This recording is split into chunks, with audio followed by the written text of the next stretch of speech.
Vita vinavyoendelea Mashariki ya Kati sasa hivi vinagusa hata sehemu ambazo watu wengi hawakutarajia, kama uwanja wa michezo. Ukumbi mkubwa wa michezo uliopo mjini Teherani umeharibiwa vibaya baada ya shambulio la anga linaloripotiwa kufanywa na muungano wa Marekani na Israeli dhidi ya Irani. Kombora lilipiga Azad Indoor Stadium, ukumbi mkubwa uliopo ndani ya Azad Sports Complex.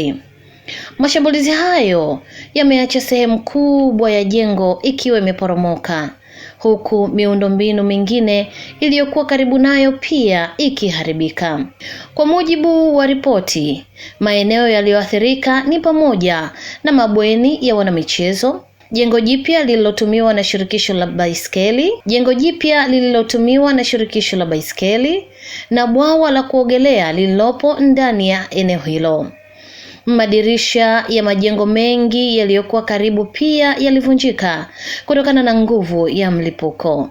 Ukumbi huo una uwezo wa kuchukua takribani watu 12,000 na ulijengwa mwaka 1974 kwa ajili ya mashindano ya Asian Games. Kwa miaka mingi umekuwa moja ya vituo muhimu vya michezo nchini Irani, ukitumika kwa mashindano ya mpira wa wavu, mieleka, futsal na mpira wa kikapu. Ni pia uwanja wa nyumbani wa timu ya taifa ya volleyball ya Irani. Baada ya tukio hilo, Rais wa shirikisho la rowing nchini Iran, Alireza Sorabian, alilaani vikali mashambulizi hayo.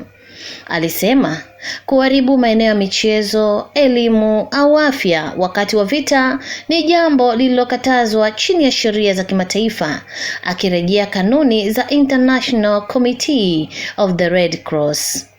Kauli hiyo imeibua mjadala mkubwa kuhusu namna vita hivi vinavyoathiri hata maeneo ambayo si ya kijeshi.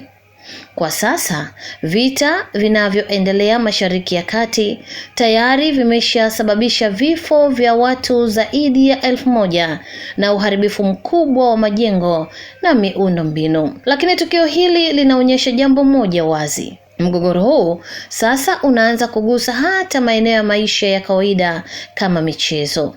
Je, unadhani vita hivi vitaendelea kuathiri zaidi maisha ya watu wa kawaida?